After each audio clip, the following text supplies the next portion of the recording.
So generally, as a Vikings fan, historically, I haven't had beef with the Lions. I feel like the Lions have been a non-factor for so many years and decades that it has never really entered my mind to hate on their fan base. It's not like the Greasy, Grimy Green Bay Packers, and to a degree, the Bears, even though the Bears have been ass. Thank you for the bulk of the last 30 years as well. But Lions fans, I feel like we have like a mild kinship because we've been long-suffering fan base. And yeah, I mean, the Lions, they had Barry Sanders, who was great.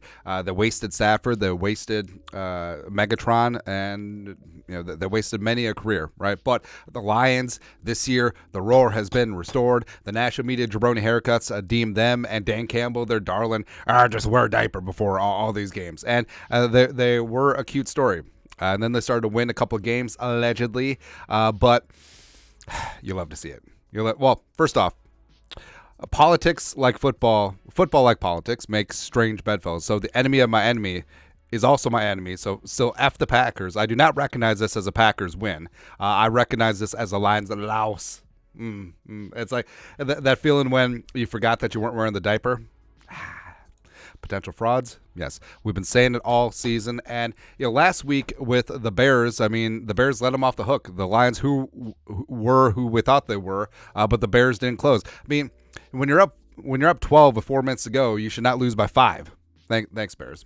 Thanks a lot, man. But the whole talk about Jared Goff this year, he's going to be the guy. The Ben Johnson offense. Here we go. Even though Jared Goff has had 6 turnovers, 6 over the last 2 games. He had 3 picks against the Bears. He had 3 fumbles against the Packers. And respect. I mean, the Greasy, Grimy Green Bay Pack. Well, actually 0 respect. But the Packers did get a very good pass rush on Jared Goff. And aside from that garbage touchdown at the end, I mean, the Lions got dominated. The Lions got humbled. And national television, standalone game, it should have been like, hey, in division, at home, you got to hold serve. But the Lions just completely crap themselves. And you hate to see it, but on another hand, you love to see it. So 8-3 would it be? And also, I love when the Lions tried to run a fake punt, and the Vikings were like, stay out of our territory. That's right, man. It's one of the worst fake punts I've seen in a hot second. But the NFC North division, right meow.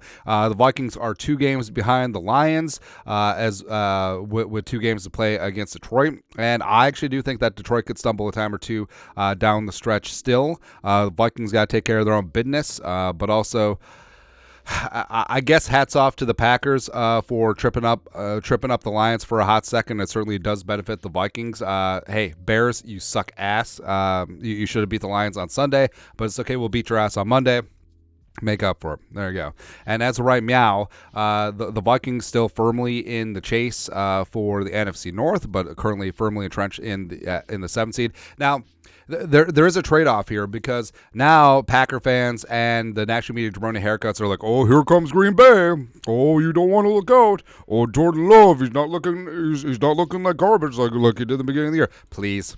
Please. The Vikings still got another crack at Green Bay. They already beat them once, and they get the Packers at home later in the year. So I ain't scared about anything. Also, I mean, by the end of tonight, the Vikings might not be the 7th seed. If the Seahawks lose, which they're certainly going to, on Sunday night against the Niners, the Vikings actually move up to the 6th seed because both teams would be 6-5.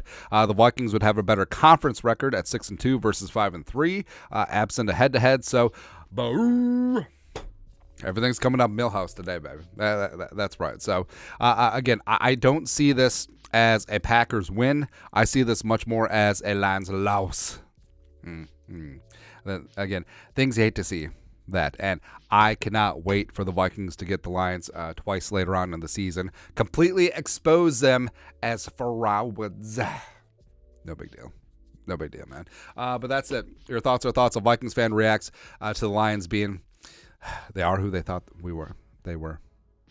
Anyways, let us know in the comment section below. Subscribe for daily Vikings takes. Want to support the work? Put a little something in the Venmo. But till next time, Skol, production value.